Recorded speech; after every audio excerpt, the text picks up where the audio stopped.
Nos acompaña Gabriela del Carmen Echeverría González, regidora del Honorable Ayuntamiento de León, Guanajuato, también miembro de la Asociación Nosotros por Guanajuato, como defensora de los derechos de la mujer. Muchas gracias, regidora, por acompañarnos. De la misma forma, presento a Ana Katiria Suárez, maestra en Ciencias Penales y Criminología Penalista, defensora de los derechos humanos y de género, litigante asqueada de la corrupción, autora en legítima defensa, de la cual la recibiremos con un cálido aplauso, por favor. Gracias, maestra. También nos acompaña Giovanna Rocha, abogada y activista femenina, miembro de la Asociación Nosotras por Guanajuato, así como también defensora de los derechos de la mujer, de la cual también la recibiremos con un aplauso. Bienvenida. De esta manera iniciamos la conferencia magistral, cediendo la palabra a la regidora Gabriela Echeverría.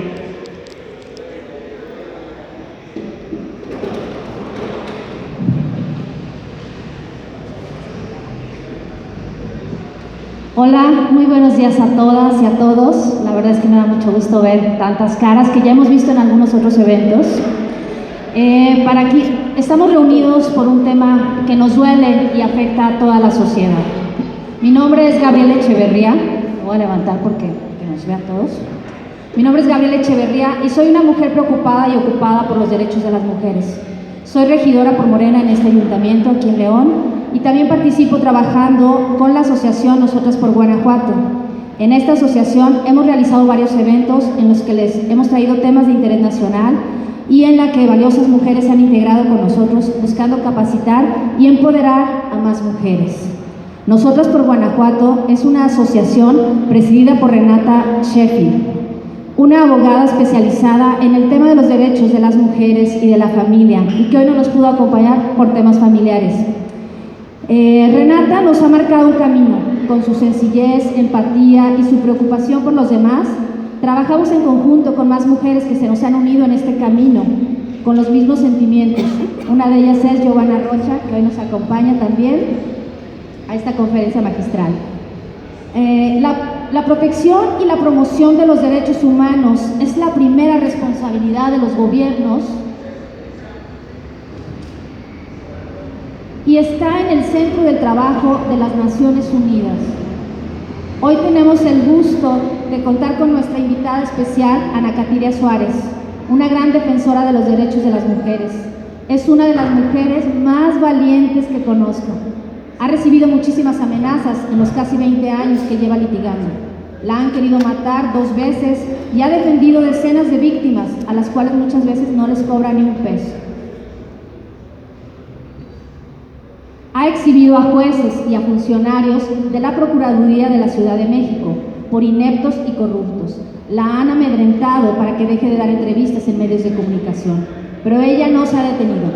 Ana Katiria no está sola porque la respaldamos quienes conocemos su trabajo y valoramos su esfuerzo para defender a tantas víctimas y quienes admiramos su fuerza y su valentía. Gracias por acompañarnos, Ana Katiria. Bienvenida a León y aquí estamos para acompañarte y hacerte más fuerte que nunca. En todas y todos los que estamos aquí encontrarás fuerza y ánimo para seguir adelante. Muchísimas gracias y bienvenida nuevamente.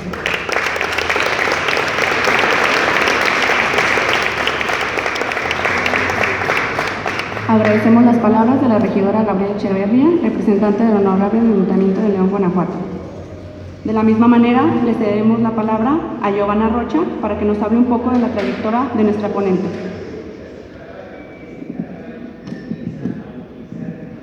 Buenos días. Es muy difícil presentar a Ana Katiria, sobre todo porque curricularmente podemos darnos una aproximación. Ya les hemos dicho en 2 o en 3 ocasiones, incluso en la invitación lo vieron, es una abogada feminista. Pero hasta ahí podríamos pensar que es una de las tantas abogadas feministas. La realidad es que no. Les voy a platicar que yo conocí a Ana Katiria, como varias de ustedes seguramente lo hicieron. La conocí leyéndola. La conocí leyéndola y después de leer este libro, casi sentía que éramos amigas y nunca había hablado con ella. y casi sentí que éramos amigas, como con muchas otras compañeras descubrí que Ana Katiria es una abogada feminista indignada, y entonces ya no era una abogada feminista nada más.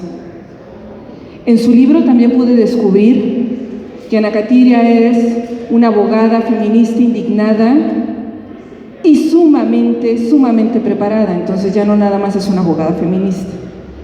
Tiene 2 posgrados, pero la parte más interesante, de todo lo interesante que pueda haber de Ana Katiria, es identificarme con ella en su redescubrimiento personal. Les voy a adelantar un poco para quienes no han leído el libro y me voy a adelantar un poco a lo que seguramente va a comentar. Ella, como muchas de nosotras, era una hija de este país que seguramente en algún momento naturalizó las injusticias y la desigualdad por el espacio social y de privilegios con los que nacimos, una familia, acceso a la educación, algunas otras oportunidades que seguramente en algún momento pensamos que todas tenían y un día descubrimos que no. Ana Katiria se formó en escuelas particulares, tuvo la posibilidad de formarse en el extranjero. Hasta ahí era una abogada litigante de temas mercantiles, válido, muy válido. Regresa a su país y va a redescubrir un país que la redescubre a ella como mujer y como abogada y como ciudadana. Porque entonces empieza a identificar con otros ojos, esos ojos que aparecen en algún momento de nuestras vidas. Yo todavía no conozco a alguien que haya nacido feminista. Si la conocen, preséntenmela. La experiencia que yo he tenido es que nos vamos haciendo feministas en la medida en que vamos redescubriendo una conciencia crítica, y por eso cada una tenemos un proceso individual donde podríamos explicar en qué momento empezamos a ver el mundo diferente y a cuestionarnos nuestra condición y la condición de nuestras compañeras. Tengamos paciencia con las que todavía no encuentran ese redescubrimiento, es un proceso individual.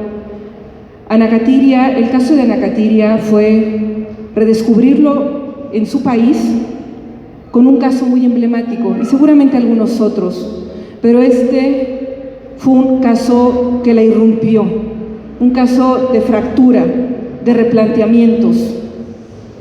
Y entonces su vida, la de Yaikiri y después la de muchas mujeres con ella, incluyéndonos, ha dado un giro muy importante.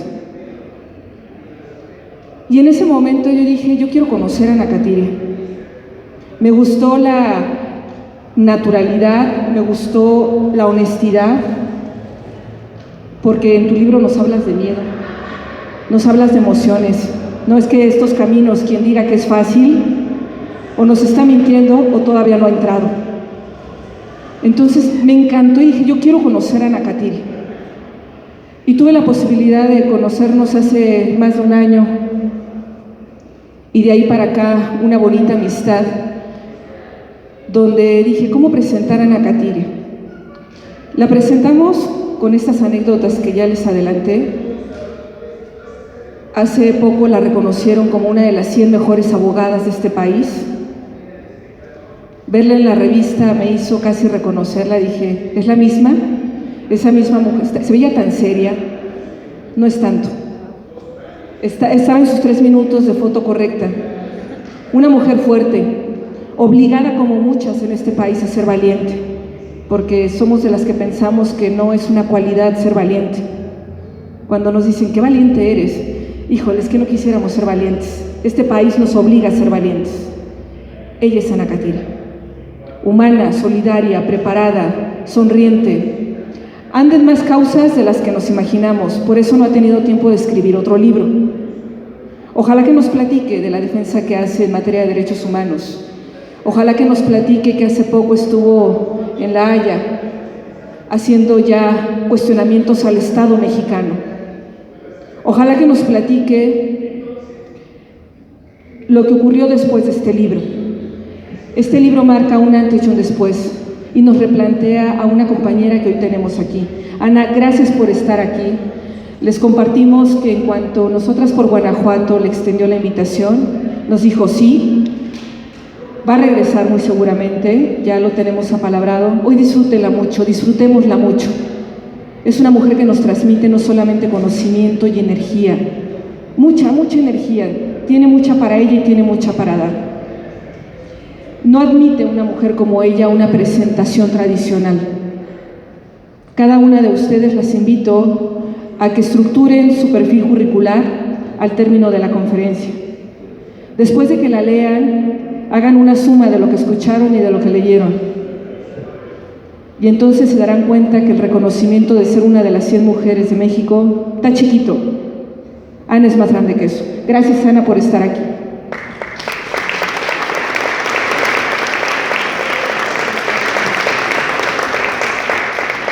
No, pues ahora sí ya me voy. Ahora sí que digo.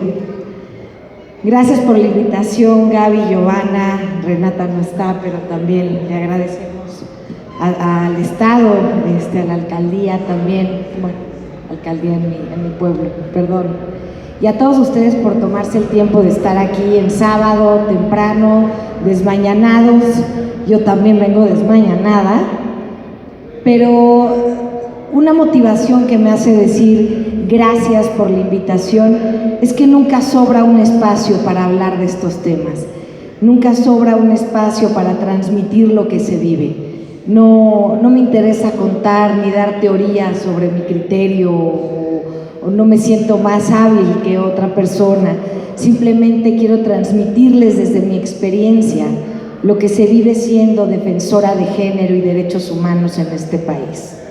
No ha sido fácil, como bien dicen las compañeras, identificarnos en este camino, vernos obligadas a reconocer que quizá ya mucho antes de saberlo lo éramos, sin haber tenido las oportunidades todavía en el camino, pero existen, porque esta lucha se lleva cada quien desde sus trincheras.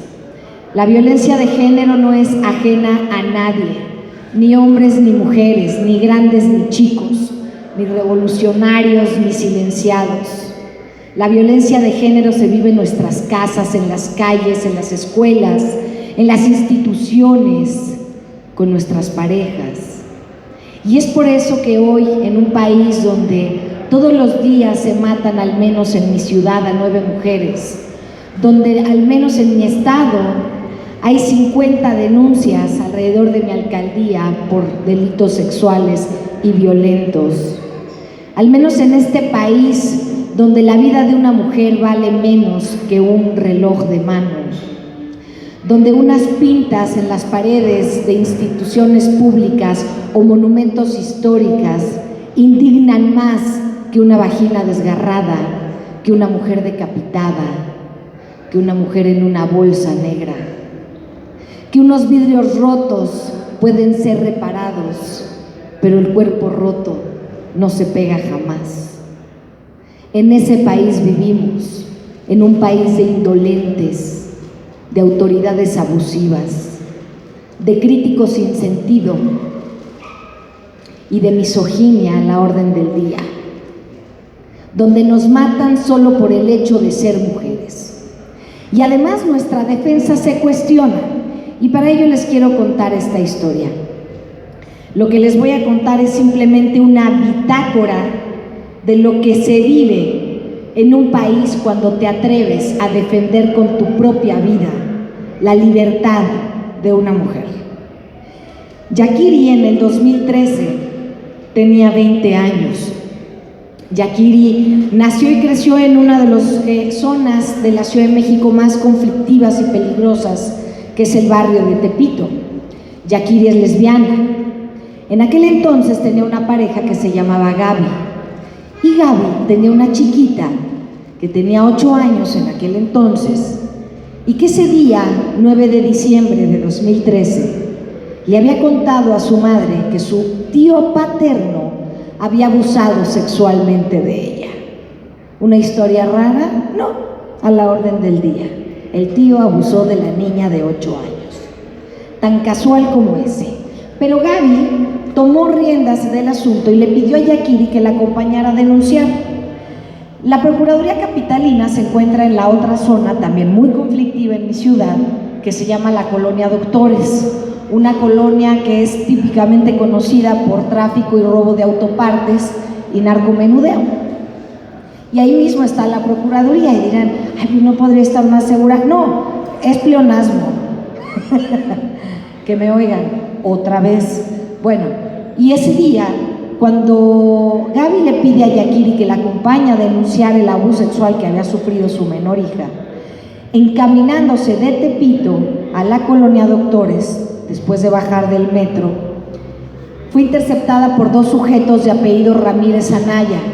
Y digo nombres y apellidos en esta historia no por revictimizar, no por confrontar, porque los agresores tienen nombres, apellidos y caras. Y les suplico que desde este momento empecemos a ponérselos, aunque estén sentados al lado de nosotros o vivan en nuestras casas.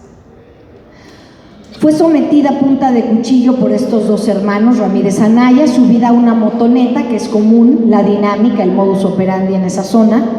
A punta de cuchillo es trasladada a un hotel de paso que se llamaba el Hotel Alcázar, le acaban de cambiar el nombre, como si así ya nadie lo fuera a recordar, como se hace todo en este país, ¿no? Poniendo parches. Y cuando fue trasladada al Hotel Alcázar a punta de cuchillo, la sometieron en el cuarto, la habitación 27, sin que mediara ni siquiera la entrega de una llave, ni el pago de la habitación de 120 pesos. La subieron directamente los compas de la zona. Le dijeron que si era mayor de edad. Ella solo empezó a suplicar que no la lastimaran, pero a ellos no les importó.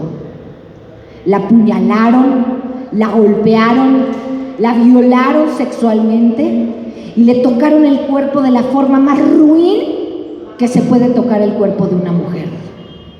Y ella, en legítima defensa, le cortó el cuello a la altura de la yugular a uno de sus agresores. El otro había salido corriendo de la habitación unos 5 minutos antes a lavar una virgencita, como si la religión los exculpara de penetrar y desgarrar el cuerpo de una mujer. El otro se quedó, se dio cuenta que estaba perdiendo mucha sangre y entonces sí corrió por su vida, cobarde, por su vida maltrecha, igual que su conciencia. Se subió a la motoneta, la misma en la que la habían llevado, y semidesnudo, con las llaves evidentemente de la motoneta, se dirigió a su casa, a ser salvado por su hermano, ¿no? Da la casualidad que su casa se encuentra pared con pared con las paredes de la Procuraduría Capitalina.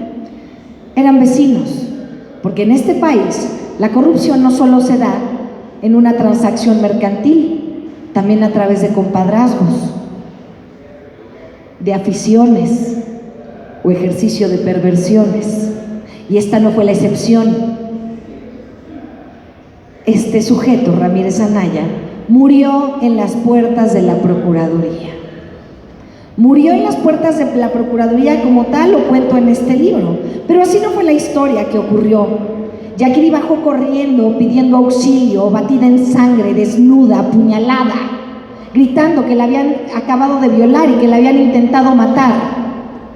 Y se encontró una viejecilla en el hotel junto con el administrador, que le dijeron: ya súbete y límpiate esa sangre, niña, aquí no nos vengas a causar problemas, este muchacho es un muy buen hombre.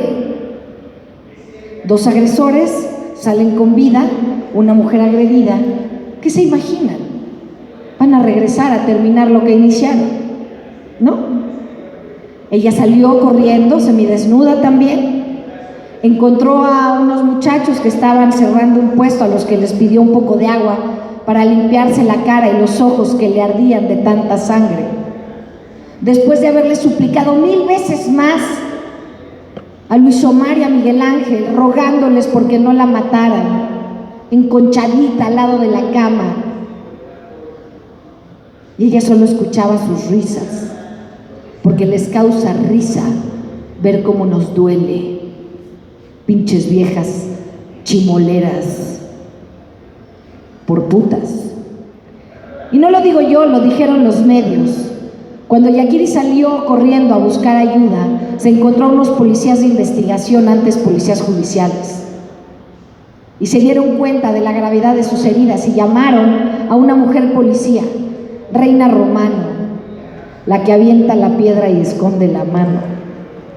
Siguiendo el protocolo que marca la Procuraduría Capitalina 046, que cuando es denunciado un delito de carácter sexual y de género, se tiene que aplicar dicho protocolo, Reina Romano le dijo que acudieran a la Procuraduría, que se encontraba a unas cuadras, en lo que llamaban la ambulancia, para que fuera atendida en las instalaciones de la Procuraduría. Y en lo que sus compañeros, en el ejercicio de sus funciones, trataban de ubicar a los personajes que ella refería habían sido sus agresores. Caminaron hacia la Procuraduría, llegaron a las instalaciones de la misma. Tardó la ambulancia en llegar, la suturaron de pie y sin ninguna condición de higiene, contención emocional, pastillas retrovirales, antibióticos, pastillas al día siguiente. ¿Por qué? Es una chamaca pobre de Tepito, lesbiana, parece pandillera. ¿Quién la va a defender? ¿A quién le va a interesar? Y se perdieron los policías y la tenían sentadita esperando.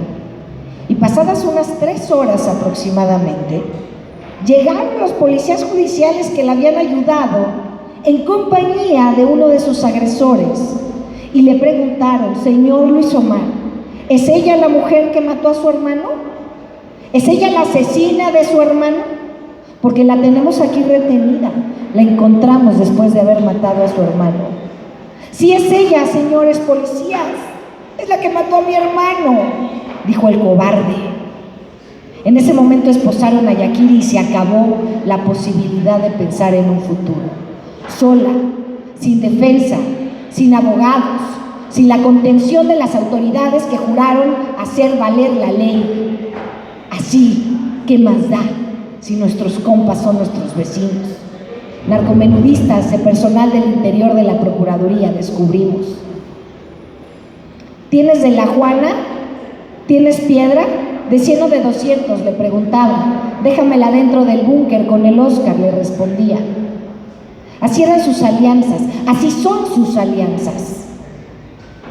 Y Yakiri estaba sola, y sus padres desesperados buscándola, y su pareja fue a denunciar la violación de su menor, y Yaki sola seguía. Y en efecto, me encontraba yo en casa, su casa, cuando leí en Facebook, una red social, evidentemente, eso ya denota mi edad, ¿verdad? El grito desesperado de un padre que sabe que está a punto de perder a su hija, en donde pedía que alguien lo ayudara, que su hija está siendo trasladada a Santa Marta, Catitla, por homicidio calificado, que había sido violada, que había sido apuñalada, y estaba siendo consignada ante un juez penal. ¿Y cómo homicidio calificado?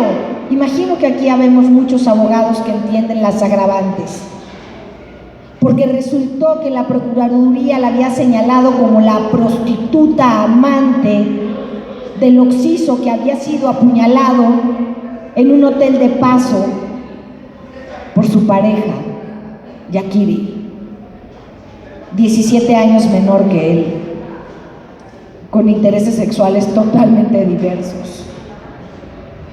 Pero les pareció fácil, y así empezó la construcción de un teatro que sin miramientos y sin tocarse el alma la Procuraduría le juró refundirla hasta el último de sus días. Eran 60 años de prisión los que le esperaban.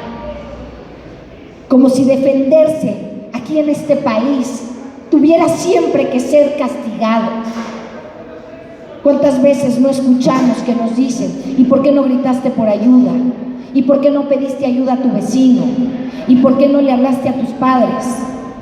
Porque yo le quité el cuchillo y se lo clavé, porque mi vida vale igual que la suya, y él quiso acabar con la mía, y a la policía no le importó. Le violentaron todos y cada uno de sus derechos humanos. La incomunicaron, la sobajaron, la humillaron, le cuestionaron incluso hasta su manera de vestir, como siempre se hace en este país. Y digo siempre porque hasta el día de hoy no encuentro un solo caso que las autoridades hayan reaccionado de manera diligente con una mujer que se atreve a levantar la voz, a decir ya basta. Pues la trasladaron al reclusorio de Santa Marta, Catitla. Me contacté con los padres, les pregunté cómo podía ayudarlos, que era penalista, independiente, qué podía hacer por ellos. Me respondió de inmediato que no tenían defensa, que nunca habían tenido defensa desde que su hija había sido detenida. Al día siguiente, el lunes por la mañana, me encontraba yo en Santa Marta, Catitla, por protestando un cargo. Después de que el domingo me encontré con unos padres que tenían en su poder un expediente completo. ¿Cómo lo obtuvieron? Con 20,000 pesos, le respondí al procurador, como todo se compra en tu procuraduría. 20,000 pesos que le sirve a una familia de Tepito para comer durante un mes, para 6 personas. 20,000 pesos que costó tener evidencias que no sé si por humanidad o por estupidez dejaron dentro de ese expediente. Fotografías que establecían las lesiones que presentaba Yakiri al momento de llegar a denunciar. Fotografías que habían sido extraídas del expediente para que al llegar con el juez no sé si ni siquiera contemplara una legítima defensa o una riña. Solo estaba su cara, la cara de la delincuente, la cara de la asesina. Y una carta en donde el procurador le pedía a la fiscal un reporte de los hechos violentos y sangrientos que habían ocurrido esa noche. Y todos entendemos que en una realidad, en una historia, al menos tenemos ¿cuántas versiones? Al menos 2. Yo siempre digo 3, la tuya, la mía y la real. Aquí no fue así. Hicieron un copiado y pegado de la declaración de su otro agresor. A la mujer que identificó como la amante de su hermano, que dicho sea de paso, ese día en la mañana la había visto pasear con él en su motoneta. Le encontraron las llaves de la motoneta en la bolsa. ¿Y cómo arrancó? Le encontraron 2 cartas firmadas por un enamorado que en efecto, desgraciadamente, se llamaba Miguel. Y con eso establecieron agravantes de concubinato, como si fuéramos estúpidos, como si no supiéramos qué implica ser concubino. Pero a ellos no les importa, porque así nos ven, vacíos y huecos. Ellos poderosos con el sartén por el mango, sabiendo que no podemos hacer nada. Sí podemos hacer, y mucho. Cuando me di cuenta de que había sido una construcción total y que a Yakiri se le había violentado el derecho a la legítima defensa, me acerqué con el juez de la causa, y era un juez que yo conocía tiempo atrás, y le dije a los papás, vamos a hablar con el juez, quizá podamos sensibilizarlo, quizá tengamos suerte. Y lo primero que me dijo el juez: hola, abogada, la noto muy cambiada. Usted tiene muchos novios, ¿verdad? ¡Wow! Mire, su señoría, todavía tenerle que decir su señoría, un engendro que no merece ni el respeto de ser su alugado. Bueno, su señoría, mire, yo tengo aquí un caso, estoy defendiendo a una mujer que la acaban de poner a disposición de su juzgado. Ella viene, ay, no me digas que vienes por la puta esta, la narcomenudista. A ver, abogada, esto es muy sencillo. Llegó con su amante, tuvieron relaciones sexuales, se fumaron un porro de marihuana, y él, estando en una posición poscoital voluntaria, la cual yo desconocía que existiera, entonces fue cuando lo apuñaló y él se logró salvar y se fue. Órale, pues ya me voy. Pues no han pasado ni 48 horas de la detención y usted ya la sentenció. Digo, aunque sea por humanidad, escúchela. Usted es el juez. Mire, abogada, le pido por favor que se retire de mi oficina. Vamos a proceder conforme a derecho. Ya cuando te dicen vamos a proceder conforme a derecho, no, pues esto ya valió. Entré a Santa Marta, le pedí a las custodias que hicieran llamar a Yakiri, se sorprendieron. Me hicieron esperar mucho tiempo, hacía mucho frío, era diciembre. Corría el aire helado adentro del penal, un penal abandonado, un penal donde nadie visita a sus mujeres porque ya no sirven, porque ya no dan de comer, porque ya no paren hijos, porque ya no tienen un deber carnal, porque ya tienen a otra, porque estorban. Y cuando llegó Jackie a la rejilla de prácticas, que también es importante mencionar que la única distancia en que puedes ver a tu interlocutor es a través de unas rejas donde apenas caben los dedos. Y no así en los reclusorios varoniles, donde se pueden bolear los zapatos juntos o llegar una charola con cocaína para divertirse mejor con sus abogados. Jackie estaba sola, con la cara negra. Unas horas antes la habían tratado de matar adentro del penal por 30 pesos. 30 pesos pagaron para matarla. Tenía la cara negra de moretones, hinchada. Tenía una playerita beige del uniforme, con la sutura del brazo que le supuraba agua y sangre y pus. Y no hablaba. No conocí su voz hasta 3 semanas después. Le dije: Jackie, te voy a defender, voy a ser tu abogada, ¿tienes algo que decirme? Y no me dijo nada. Bajó la cabeza y sus lágrimas cayeron en ese cemento frío. Y metí las manos y me agarró los dedos y le juré por mi vida misma, aunque fuera lo último que hiciera, que ella iba a recobrar su libertad.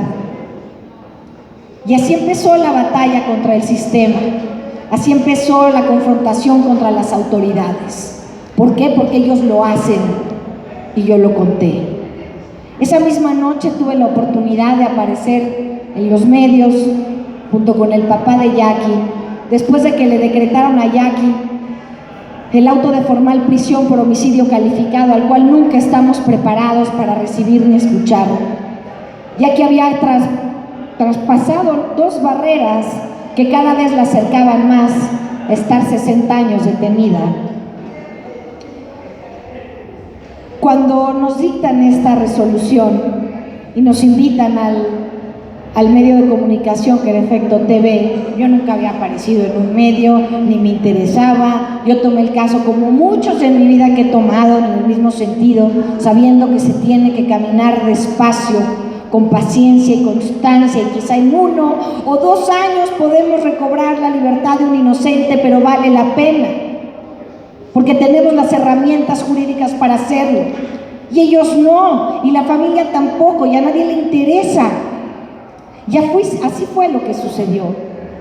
Cuando fuimos al medio de comunicación y pudimos exhibir estas fotografías que les acabo de enseñar, fue durante la conferencia de prensa del procurador en aquel entonces, Rodolfo Ríos Garza.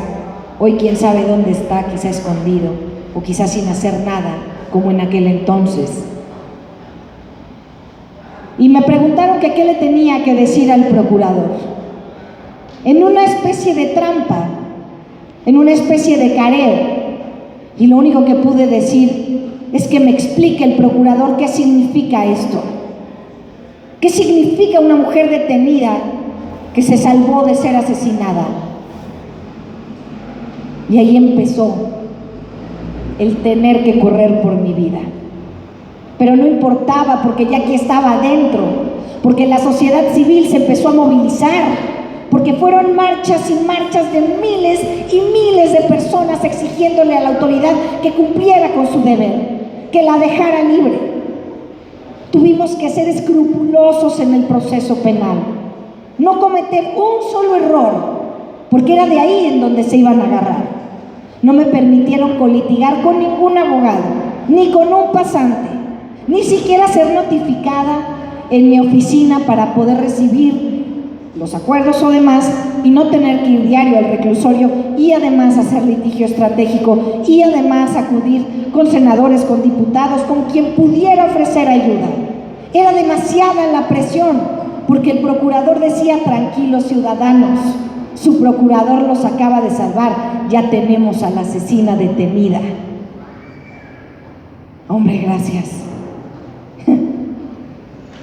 Yakiri señaló sin temor a equivocarse a su otro agresor, pero eso tampoco importó. Denunció la violación y la tentativa de homicidio y tampoco importó, ni siquiera vieron una investigación en ese sentido. La acusaron por robo calificado porque le encontraron el celular del muerto en la bolsa. ¿Cómo? Las llaves, el celular, o sea, me mataste porque eras mi amante o por robarme el celular. Era muy extraño todo. Bueno, extraños. ¿Qué les cuento que no conozcan de este país tan triste? Y así fue como continuamos este litigio, en donde incluso en las audiencias eran un cónclave de 3 ministerios públicos preparando el ataque, y a mí no me dejaban ni acercarme a un pasante para que me pasara una pluma. Y le apostaron al cansancio, le apostaron al miedo o al hartazgo, le apostaron a la presión que podía ejercer las autoridades sobre mí. Pero pues yo ni tarjeta tengo, no le debo nada a nadie y solamente estaba cumpliendo con mi deber, como ellos tenían que cumplir con el suyo. Me intervinieron en el teléfono, me encerraron en una oficina de la Procuraduría a las 11 de la noche a exigirme que cesara de dar declaraciones públicas. Por supuesto que se los prometí, ¿o no? Salí, di 900 entrevistas más. ¿Por qué me voy a callar? Que ellos se avergüencen de no cumplir con su trabajo. Me comuniqué con el procurador, le dije, señor Rodolfo, ayúdenos. Y me dijo, no te metas, deja el asunto.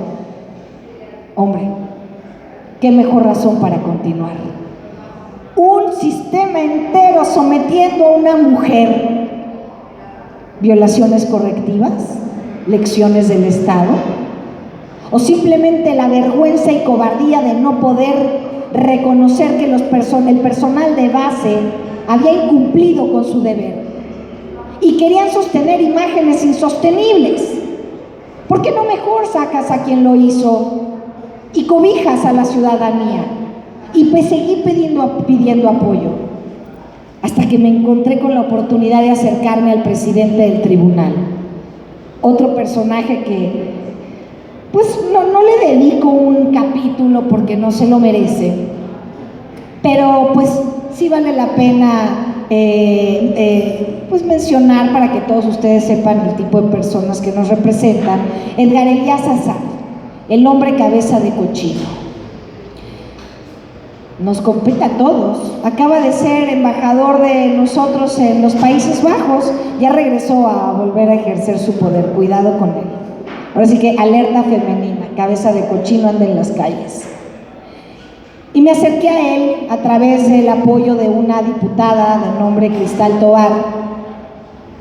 Estaban a punto de resolver la apelación en donde pedíamos la reclasificación del delito. Evidentemente había un muerto. Evidentemente se había cometido un homicidio. Nadie negaba que Jackie lo hubiera matado. Pero ¿y qué pasa con la legítima defensa? ¿Nosotras no tenemos derecho a hacerlo? O si eres prostituta, no puedes, incluso si fueras narcomenudista, prostituta, lo que sea que te dé la gana de ser. ¿El juicio moral de la sociedad o de las autoridades van a limitar mis derechos por vivir? Y entonces tuve oportunidad de acercarme a este sujeto, a suplicarle que atendiera este caso, que viera con unos ojos de padre, de hermano, de ser humano. Pero no, hay seres vivos, pero no humanos, en muchos cuerpos de humanos. Y lo primero que hizo fue colocar su pierna entre las mías y tocar mi entrepierna y decirme que si quería hablar de mi niña, como yo le decía, le respondiera si quería que yo fuera la novia del presidente del tribunal. ¿Qué? Pero si vengo por un delito de género, si vengo a acusar a esta sociedad que nos tiene en la misma situación, pasando por encima de nuestro cuerpo, de nuestra sexualidad. Y le dije, ya magistrado, no sea payaso, lo voy a acusar con su esposa, ahora verá. Porque ¿qué hace uno? Le miento a la madre, no puedo, me mata, estoy sola con él, me pone un 4, me siembra cocaína, ¿qué hago? Pues siempre aguantar, ¿no? Así, ay, ya, no seas chistoso, porque si no te van a decir que eres una exagerada, o conflictiva, o que ya no aguantas nada, es un piropo. No queremos piropos, si estamos trabajando normal, como cualquier ser vivo. Digo ser vivo porque a veces trabajamos con seres humanos que solo viven. No, queremos condescendencias.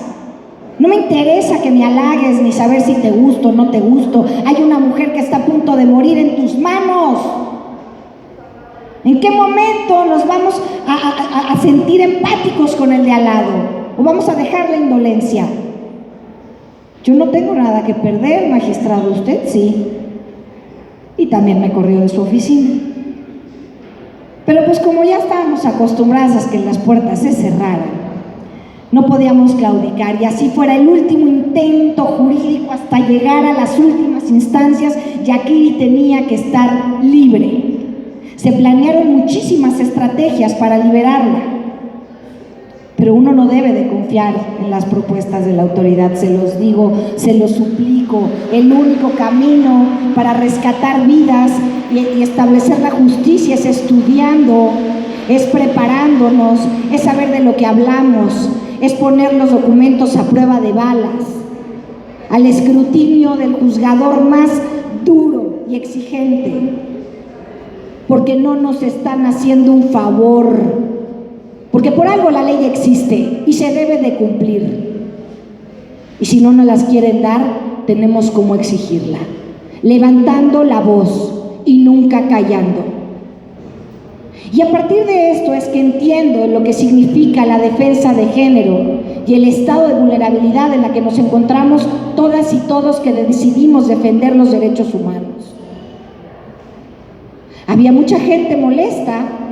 Tuve 2 atentados de muerte, uno en Periférico, me trataron de voltearon mi coche en otra ocasión.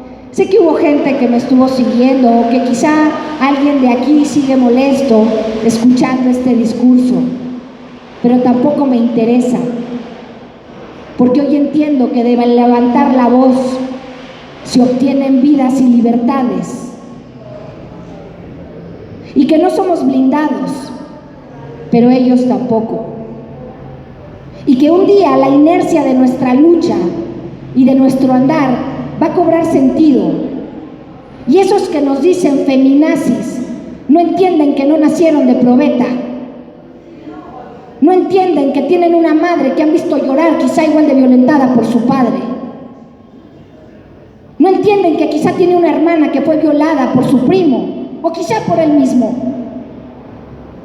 ¿En qué momento nos vamos a sensibilizar con la vida del de al lado? No es un interés solo de mujeres. ¿En qué momento nos va a doler el dolor del de al lado? ¿En qué momento vamos a perder el miedo? Para mí ya se acabó ser condescendiente con quienes se avergüenzan de que hablemos de su actuar. Si no quieren que digamos en los medios, en la calle, cómo se comportan nuestras autoridades, que lo hagan con autoridad moral, porque para dirigir un país, una institución o una oficina, primero hay que ser congruentes en la vida. Yo estoy del otro lado de la barandilla y estoy caminando todos los días, porque desde mi trinchera sé que por poquito o mucho que se pueda abonar, va a sumar con lo que haga ella, y con lo que hagas tú, y con lo que haga ella, y con lo que haga él. Porque no conozco en la vida una sola mujer al día de hoy que me diga que no ha sido violentada por razón de género. Y les pido que levantemos la mano quien hemos sido agredidas en cualquier ámbito de nuestra vida por razón de género.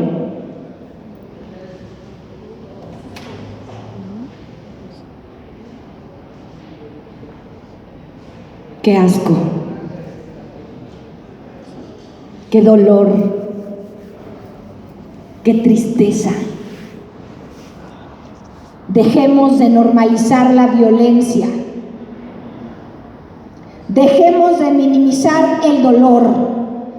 Y cuando digo esto es que cuando estén al lado de sus parejas y haciendo alusión a la vida diaria, entendamos que no tienen una pareja violenta o un poquito celosa, un poquito controlador. No, señora, tiene un delincuente viviendo con usted y quizá mañana no amanezca, porque quizás se muera en vida o quizás su cuerpo ya no esté. Porque hoy represento a Julieta a través del señor Suaste, que denunció 7 veces en la Procuraduría que estaba siendo víctima de violencia familiar. Y a Clara también, y a muchas otras que hoy no sabemos dónde están. ¿En qué momento le vamos a exigir a las autoridades que cumplan con su deber? Que dejen la hueva emocional,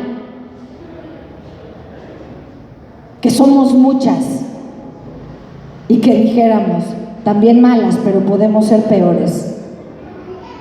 Y ya basta de subestimar la fuerza que tenemos al unirnos. A esta historia yo le llamo una historia con éxito pírrico, timorato, poquitero, lechita tibia, a medias tintas, como es todo lo que nos otorgan a las mujeres por condescendencia. Ándale, bueno, te vamos a dar un curul. Hombre, gracias, no te vayas a herniar. Porque sí, claro que sí obtuvimos la libertad de Jackie, faltaba más. Porque sí, otra vez Yakiri regresó a su casa, que dicho sea de paso, otra vez vive en la calle de Libertad y está con Gaby, tratando de reintegrar a la vida a una chiquita de 8 años que también fue violada.